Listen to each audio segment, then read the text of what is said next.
Good evening, দে family ব্লগের পক্ষ থেকে সবাইকে স্বাগতম। আমরা আবার একটি নতুন ব্লগ নিয়ে আপনাদের সামনে হাজির হয়েছি।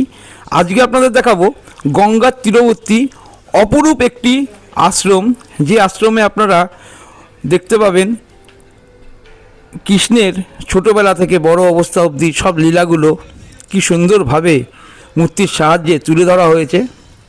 এবং এই আশ্রমটি কোথায়, এই আশ্রমটিতে যেতে কত খরচা পড়বে, এই আশ্রমটিতে আপনারা কীভাবে যাবেন, আশ্রমটি কটা থেকে কটা অবধি খোলা থাকে, আশ্রমে কি ভোগের ব্যবস্থা আছে, সব কিছু জানতে পারবেন আজকে আমাদের এই ভিডিওতে।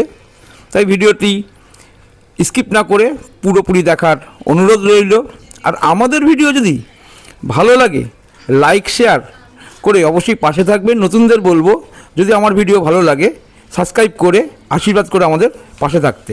দে ফ্যামিলি ব্লগের পক্ষ থেকে সবাইকে স্বাগতম। আশা করি আপনারা সবাই ভালো আছেন, আমরাও ভালো আছি। আমরা চলে এসেছি কাটোয়ার বাবার আশ্রমে। এই যে তরুণটি দেখতে পাচ্ছেন, এই তরুণের উপরে কিন্তু রয়েছে কিছু দেবতার ছবি। আপনারা দেখতে পাচ্ছেন হনুমানজি, কৃষ্ণ এবং পক্ষীরাজ। এই গেটটি এখন খোলা নেই, হয়তো পরে খোলে, সেটা আমার জানা নেই। পাশের গেট থেকে প্রবেশ করব মন্দিরের ভেতর। তোরণটি কিন্তু চারপাশ থেকে খুব সুন্দর।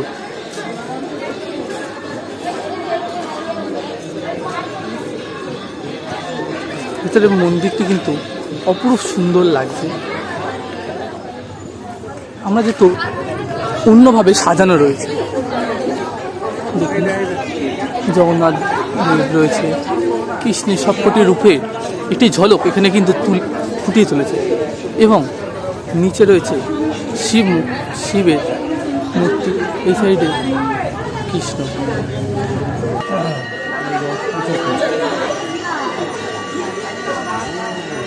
কৃষ্ণের কিন্তু এটি একটি অপরূপ রূপ বলা যেতে পারে, কালী কৃষ্ণ এটিকে বলা যেতে পারে। এই সাইডে দেখুন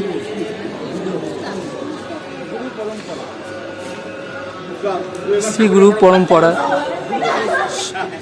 সব গুরুদের কিন্তু এখানে পরপর মূর্তি রাখা রয়েছে সারিবদ্ধভাবে।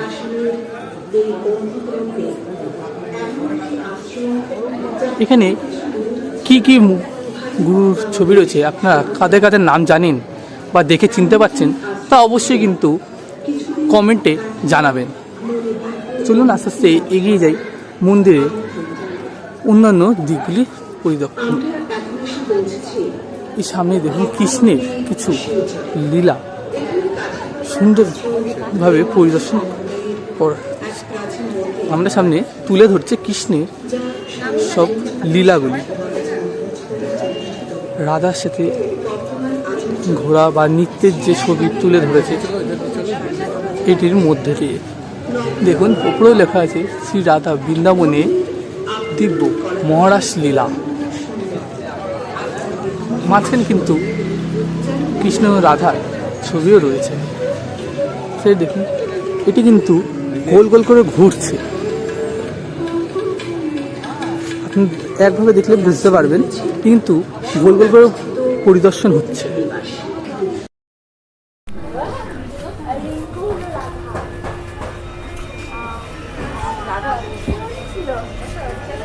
শ্রীকৃষ্ণ ভগবানের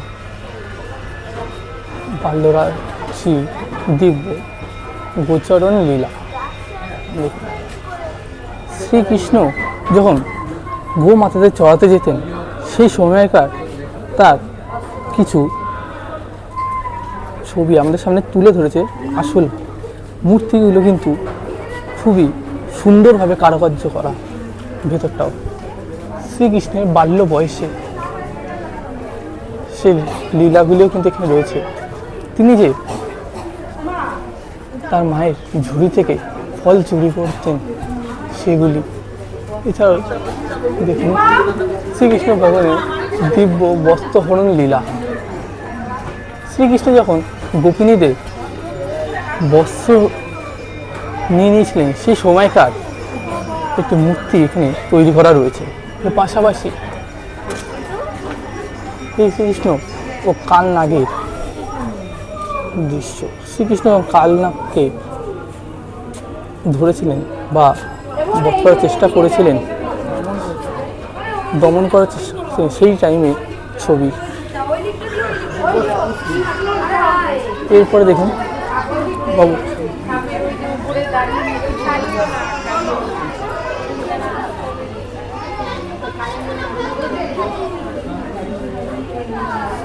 ব্রহ্মাজি কিন্তু শ্রীকৃষ্ণের সামনে প্রণাম করছেন, সেটি কিন্তু মূর্তি এখানে তুলে ধরা রয়েছে। তার বাল্য বয়সে তিনি অনেক লীলা করে গেছেন, তা আমরা এর মধ্যে দিয়ে, এই মূর্তির মধ্যে দিয়ে আমরা দেখতে পাচ্ছি। তার সব লীলাই কিন্তু এখানে প্রায় ছোট বড় করে আমরা কিন্তু বুঝিয়ে দেওয়া হয়েছে। এটি দেখুন শ্রীকৃষ্ণ ভগবানের দিব্য অকাশুর বধ লীলা।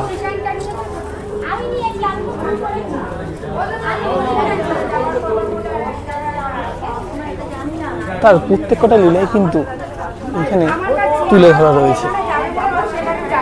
তার ছোট বয়সে এবং বাল্য বয়সে কিন্তু লীলা এখানে তুলে ধরা রয়েছে। এর পরে শ্রীকৃষ্ণ যখন তার বন্ধুদের সাথে মাখন চুরি করতেন, সেই সময়কার দৃশ্য।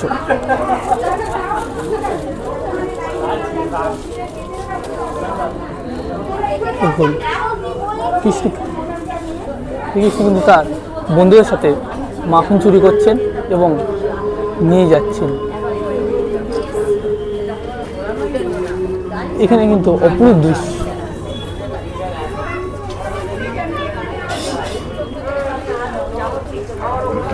আমরা কিন্তু সন্ধ্যার টাইমে এসেছি, যার জন্য দেখতে আরো ভালো লাগছে। সূর্য অস্ত যাচ্ছে, রাধাকৃষ্ণ এখানে দোলনায় দোল খাচ্ছে, তার একটু ঝলক এখানে দেখিয়ে দিয়েছে।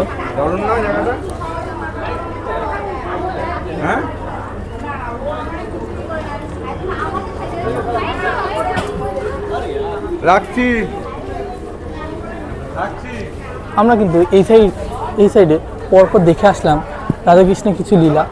এরপর এইখানে দেখুন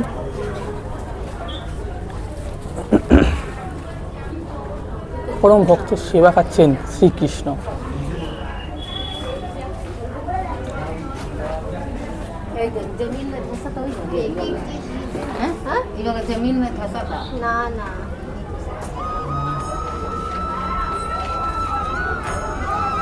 শ্রীকৃষ্ণ আরেকটি দূর রাম, শ্রী রামচন্দ্র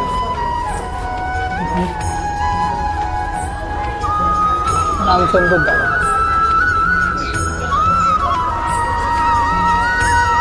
ভগবান শ্রীরামচন্দ্র ওই বর মাঝি ও নৌকা বিষয়ক।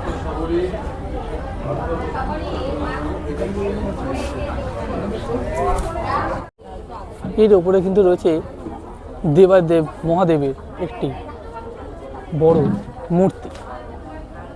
মূর্তির বিপরীত দিকেই রয়েছে মা গঙ্গা।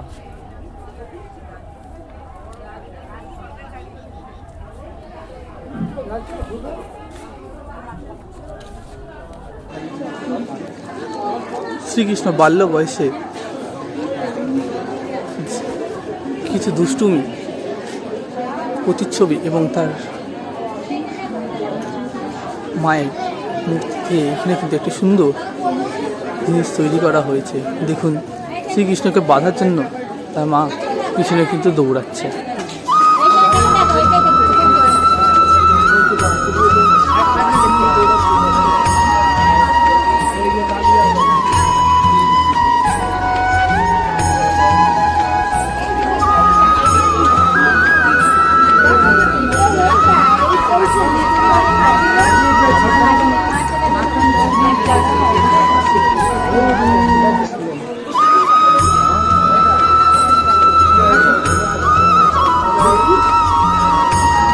শ্রীকৃষ্ণের বাল্য বয়স থেকে তার জীবনে এত লীলা করে গেছেন তা বলে শেষ করা যায় না।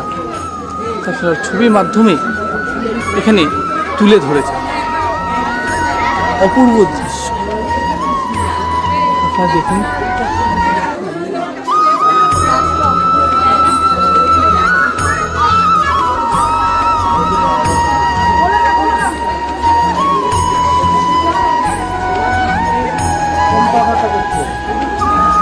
শ্রীকৃষ্ণ বাল্য বয়সে দমন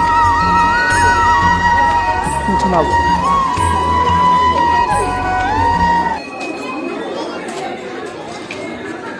অভিষেক, শ্রীকৃষ্ণের অভিষেকের সময়কার দৃশ্য মূর্তির মাধ্যমে এখানে কিন্তু ফুটিত। তার ছোট থেকে বড় বয়সে সব লীলাই এখানে তুলে ধরা হয়েছে।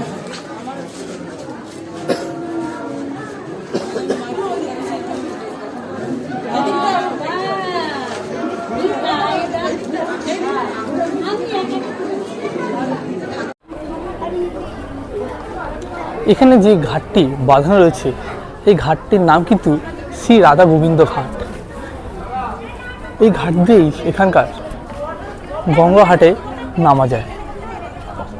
এটি বন্ধ রয়েছে, কিন্তু আপনাদের গ্রিল দিয়ে একটু দেখিয়ে দিচ্ছি। এদিকে বসার জায়গা, গঙ্গার পাড়ে সুন্দর মনোরম হাওয়া এবং দৃশ্য উপভোগ করতে পারবেন আপনারা এখানে বসে বসে।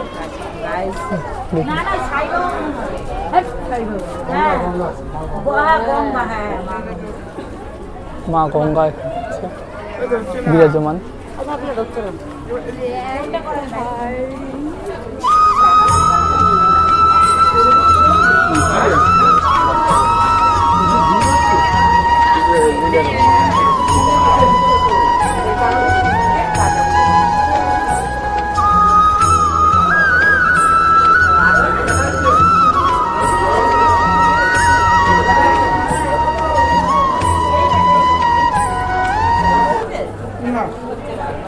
গজেন্দ্রমঠ লীলা, তারপর হচ্ছে নৌ বিহার লীলা, সহনৌ বিহার লীলা।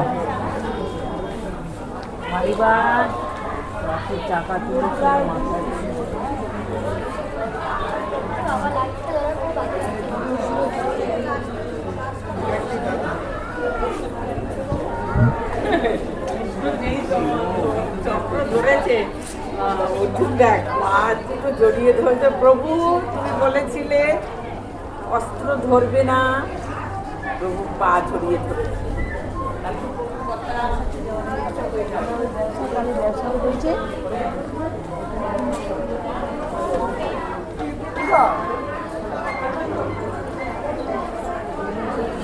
মৎস্য অবতার, কর্ম অবতার, তার সব অবতারগুলি এখানে কিন্তু বিরাজমান।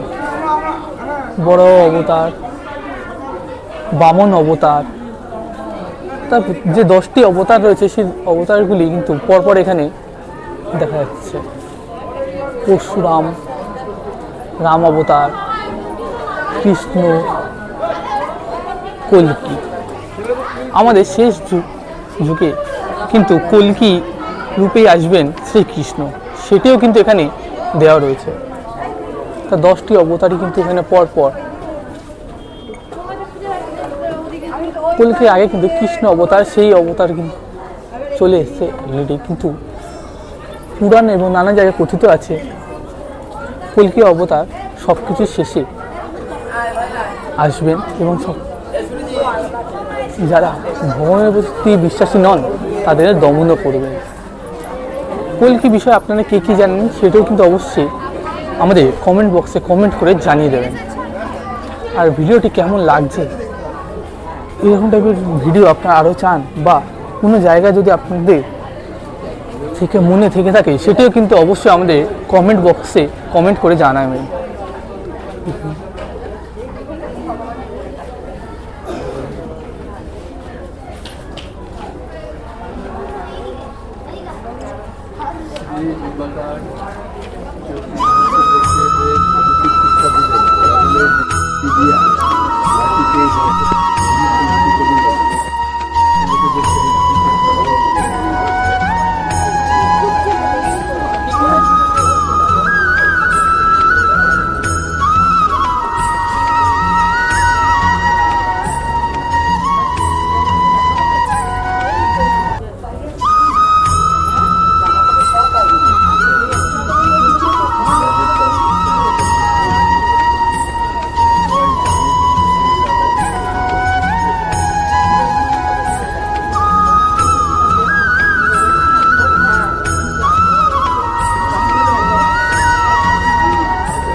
শ্রী রাধারানীর শহীদ শ্রীকৃষ্ণ ভগবান কাটা গাছ ফেসে যাওয়া সেই দৃশ্যটি এখানে তুলে ধরা হয়েছে।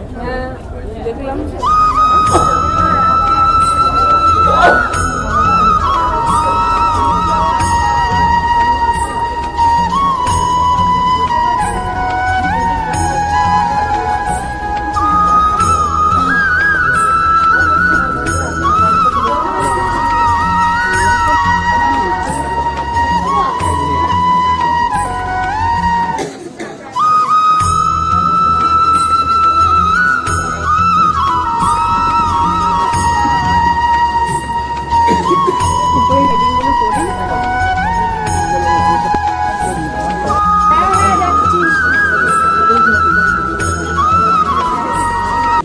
শেরাওয়ালি মূর্তিও স্থাপন করা রয়েছে। তার পাশে রয়েছে গণেশ, হাতে একটু বড় লাড্ডুও রয়েছে। গণেশ কিন্তু লাড্ডু ছাড়া থাকতে পারে না, বা মোদক। তার পাশে বজরংবলী এবং তার পাশে কিছু ঋষিমণি, বড় বড় ঋষিমণিদের মূর্তি স্থাপন করা রয়েছে। তাদের কি নাম রয়েছে তা আমি ঠিক মনে করতে উঠতে পারছি না।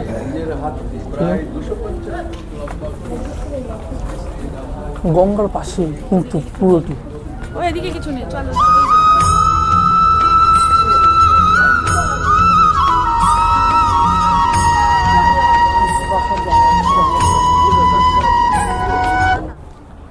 এখানে জায়গাটা কিন্তু অপূর্ব সুন্দর। আপনারা কিন্তু চাইলে এখানে চলে আসতে পারেন। এখানে কিন্তু আসতে হলে খুব একটা বেশি খরচা নয়। যদি আপনারা শিয়ালদা হয়ে আসেন তাহলে শিয়ালদা যে কোনো ডানকুনি বা বারুইপুর লোকাল ধরে আপনারা চলে আসবেন দক্ষিণেশ্বর লাগোয়া স্টেশনে। দক্ষিণেশ্বর স্টেশন থেকে নেমেই মেট্রো ধরে নিচে নামবেন। নেমে পুরনো যে রাস্তাটি ছিল দক্ষিণেশ্বরের প্রবেশে, তার সেখানে না গিয়ে তার পার্শ্ববর্তী রাস্তা ধরে কি সামনে দেখতে পাবেন অসংখ্য টোটো দাঁড়িয়ে রয়েছে।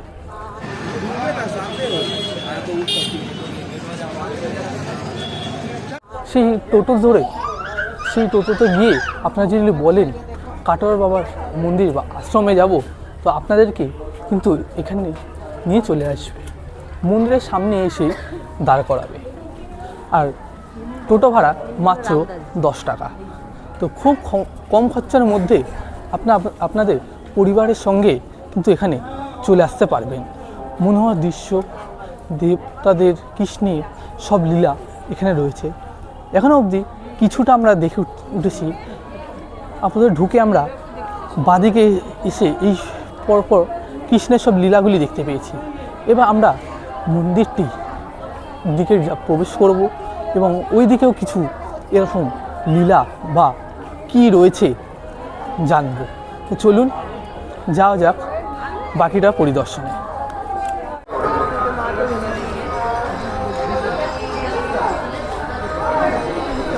ওই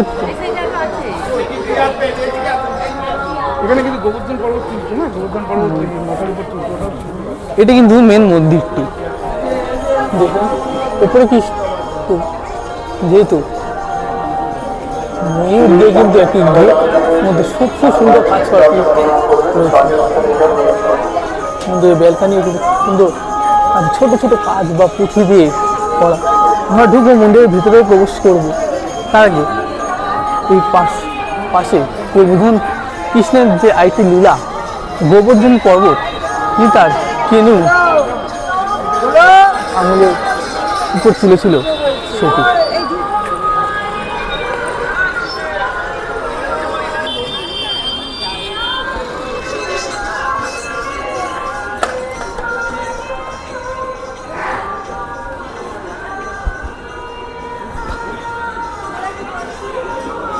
দেখুন এখানে কিন্তু রথের একটি থিম করা হয়েছে। তার উপরে কৃষ্ণ তার কেনু আঙুল দিয়ে গোবর্ধন পর্বতটি তুলে ধরেছে তার গ্রামবাসী এবং সবাইকে বাঁচানোর জন্য। সেটিও কিন্তু এখানে মূর্তির মাধ্যমে সুন্দরভাবে ফুটিয়ে তোলা হয়েছে। অপরূপ সুন্দর।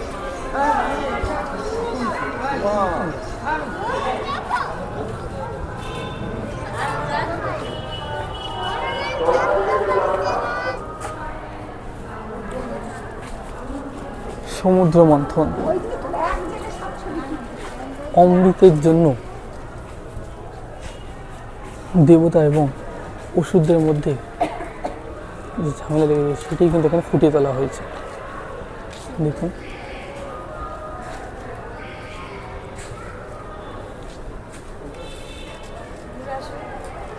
প্রত্যেকে কিন্তু এক ফোঁটা অমৃতের আশায় বসে থাকে রয়েছে, সেটাও কিন্তু এখানে খুব সুন্দরভাবে ফুটিয়ে তুলেছে। প্রত্যেকেই জানি প্রথমে কিন্তু অমৃত ওঠেন, উঠেছিল বিষ, সেই বিষ পান করেছিল দেবাদেব মহাদেব, তারপরে উঠেছিল অমৃত। অসুরদের এবং দেবতাদের এই যুদ্ধ অমৃতে, সেটাই এখানে খুব সুন্দরভাবে ফুটিয়ে তোলা হয়েছে। আমি বলবো এখানে অবশ্যই আসুন, নিজের সব পরিবার বন্ধু বান্ধব সবাইকে নিয়ে আসুন। এত সুন্দর দৃশ্য, এত সুন্দর কৃষ্ণের সব লীলা কিন্তু এখানে সুন্দরভাবে ফুটিয়ে তোলা হয়েছে। আজকের ভিডিওটা এখানে শেষ করছি। আপনাদেরকে মন্দিরের ভিতর দেখাতে পারলাম না, কারণ মন্দিরের ভিতর কিন্তু ফোন অ্যালাউ নেই। ফোন কেন, ওখানে ভিডিও কেন, ভিতরে কিন্তু ফোন বার করলেও সেখানে কিন্তু বারণ করা হচ্ছে। আমি কিন্তু কিছু সেকেন্ডের জন্য আমার ট্রেন কটায় আছে সেটা দেখার জন্য কিন্তু ফোন বার করেছিলাম, তখনও কিন্তু আমাদের বলা হয়েছে ফোনটা ভেতরে ঢোকান, এটা মন্দির। তো আপনাদের কাছে অনুরোধ রাখবো যে ভেতরে কিন্তু ফোন রাখবেন না, অ্যালাউ করবেন না, বা ফোন বার করারই দরকার নেই ভেতরে, বাইরে ভিডিও করুন, যত ছবি তোলার তুলুন, কিন্তু বাইরে। তো চলুন, দেখা হচ্ছে অন্য কোনো ভিডিওতে, অন্য কোনো দিনে, অন্য কোনো স্থানে, যেখানে সব কিছু তুলে ধরবো আপনাদের সামনে। আর আপনাদের কোনো মন্দির বা স্থান যদি রিকমেন্ড করে থাকেন বা আপনারা চান আমরা পরিদর্শন করি, তো সেই স্থানেরও নাম কমেন্টে অবশ্যই জানাবেন। তো চলুন, দেখা হচ্ছে অন্য কোনো ভিডিওতে।